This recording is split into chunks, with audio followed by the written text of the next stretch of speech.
Yeah. Welcome back. King Vision Podcast. I appreciate each and every one of you for checking us out. If this is your first time listening, I appreciate you taking the time to listen and giving us a shot. For those of you that have been showing support, I truly appreciate and thank each and every one of you for doing such a thing. Everything is love. All praises to the Most High. All praises to the Most High for giving us another opportunity to be here and to show love. So, I want to tell you a story, okay? This is episode 10, by the way. Yeah, number 10, we in the building.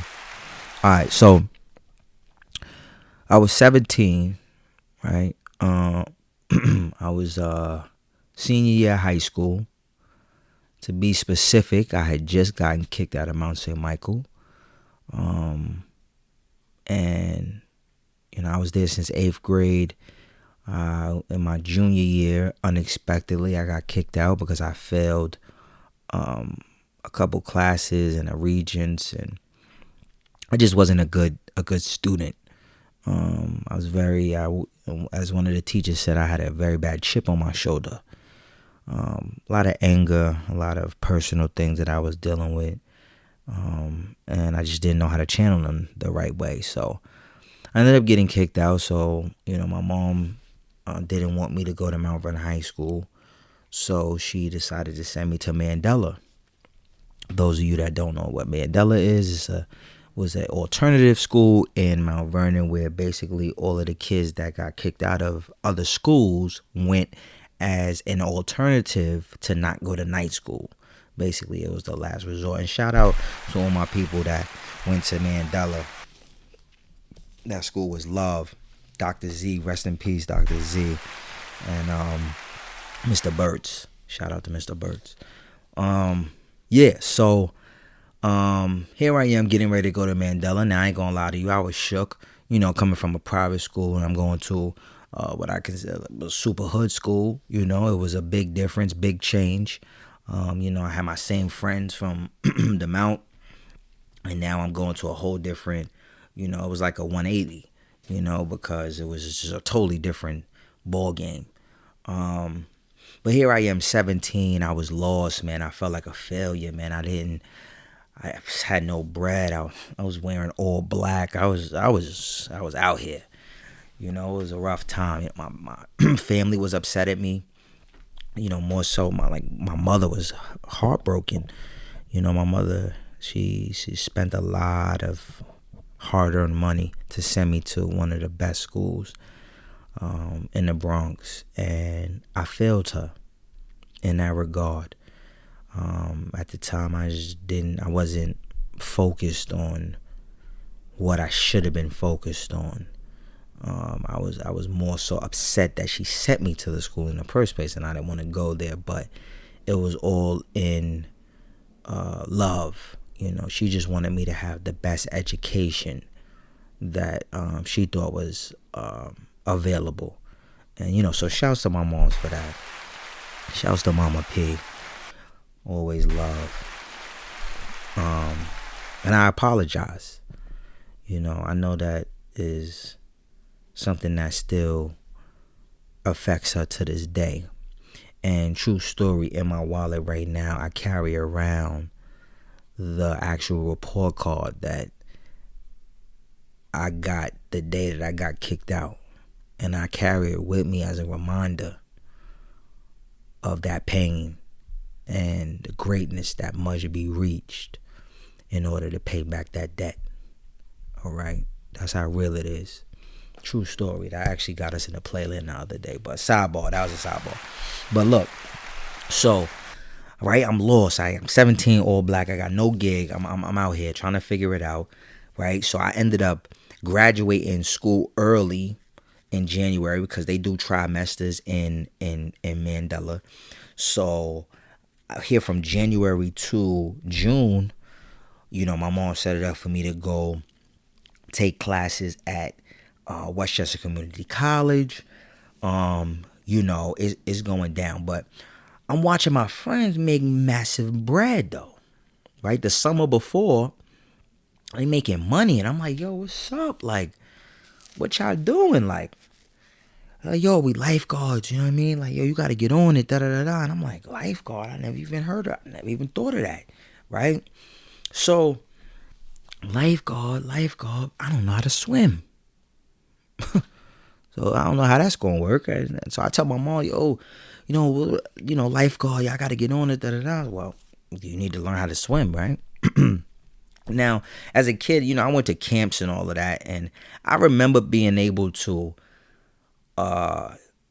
swim to the wall or jump in, but I don't actually remember knowing how to properly swim. Okay, so we find a class. I find a class. Actually, my bro Mel put me onto a class at the Yonkers YMCA, where they would teach you how to swim and certify you as a lifeguard, all in the same course. Fire. Pull up is lit, right? So, mind you, I don't know how to swim though. Okay, so everybody in this class, almost everybody that to my knowledge that I can remember, knew how to swim already. They was already familiar with the lifeguarding course. They were just either taking it again or maybe taking it for the first time, but they were familiar with how to swim. Okay, so the first day of class, I'm there, and everybody is swimming.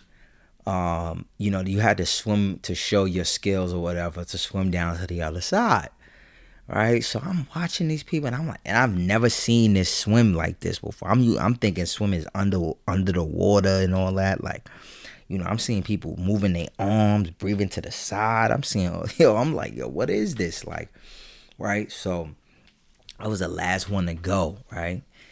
Now I say, yo, when I go, I'm gonna just mock, what everybody else was doing. I play ball. I could figure this out, right? So I get in the water, and I just start flailing my arms, man, and kicking and just moving my head side to side. And I just do this the whole way down. I get to the other side. I am shot. Cats is laughing at me. It was just crazy. Like, it was bugged out, right? So crazy that I was so out of breath. Now, I ain't gonna lie, this time I was smoking blacks, weed. I was done. I was out here, right? They had to give me oxygen. True story, they had to give me oxygen, yo, the first day. Like, I'm on the side, literally 17 years old, not 30, not 50, not like, come on, like, I'm 17, breathing heavy and needed oxygen, yo. Like, crazy, yo, crazy. It was great. Shouts to making it though to the other side. So they give me oxygen. Clearly, they see I don't know how to swim, right? So it took me, I don't remember exactly how many months, but I know it was definitely a couple months. It took me a couple months to learn freestyle, to learn breaststroke, to be able to tread water for 2 hours, for 2 minutes, to be able to get all of the strokes down and get all the rescues down and everything. But eventually, now at that time, I remember I said I'm not cutting my hair until I passed this class. For some reason, that was like, I used to love getting a haircut. You get that fresh cut. I had like maybe 5 waves at the time. That was the thing back then, right? So I said I'm not cutting my hair until I pass this class, yo. And I mean, like, I was looking rough, but I passed that class, man. I shout, yeah. Got to the bag. I ended up passing that class, and there was a certain sense of accomplishment that I got from,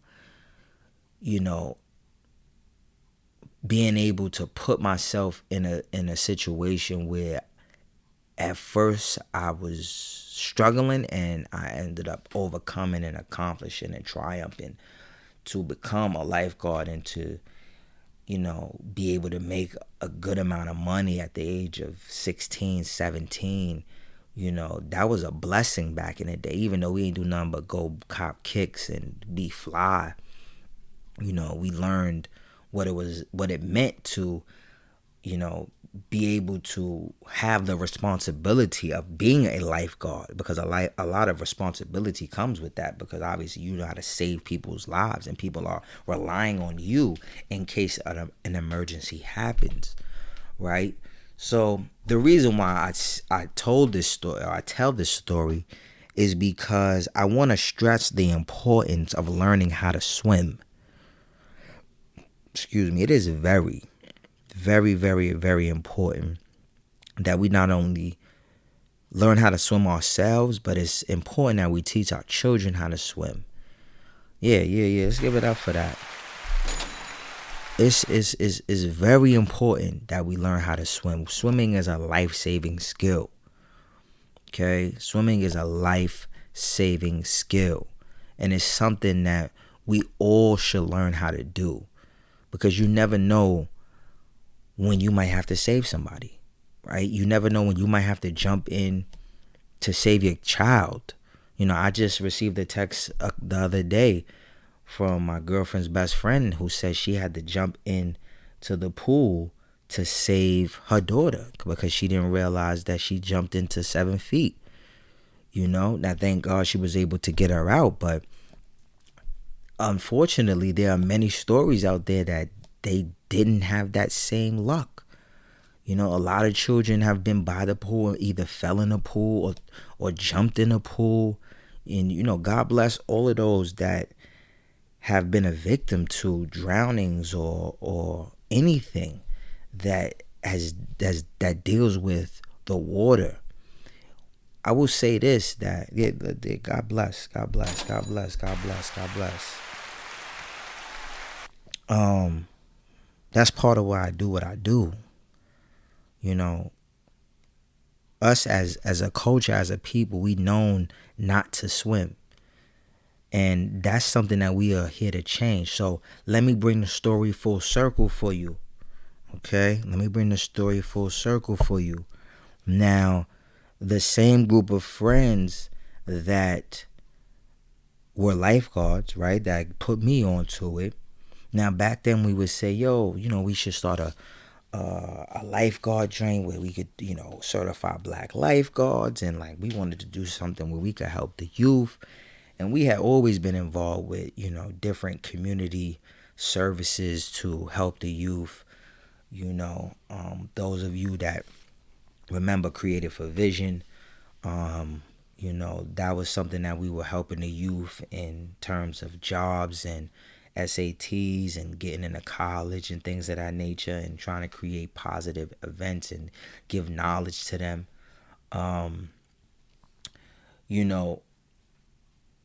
We ended up starting a swim program years later. And one of my good friends, Shrav, he put the plan together and put it in motion, put it into action. And at the time actually that it started, I was actually going through my own depression and dark time with my grandfather passing away, and trying to figure out where I went wrong in life. So, oh man, how full circle is that? During that time, I was just getting over the fact that I took care of my grandfather for 8 months while he was on hospice. And rest in peace, OG Herb. Rest in peace, OG Herb. I was dealing with the depression and the dark clouds of quitting college and running back home and spending all my money partying and hanging out and not really accomplishing anything. And when my guys were putting everything together, I didn't want no parts of it, because I felt like I wasn't worthy. I didn't even want to be out. I didn't even want to be around. I was dealing with a different type of depression. I would even go as far as to say I was dealing with a different kind of demon. Okay, and finally I ended up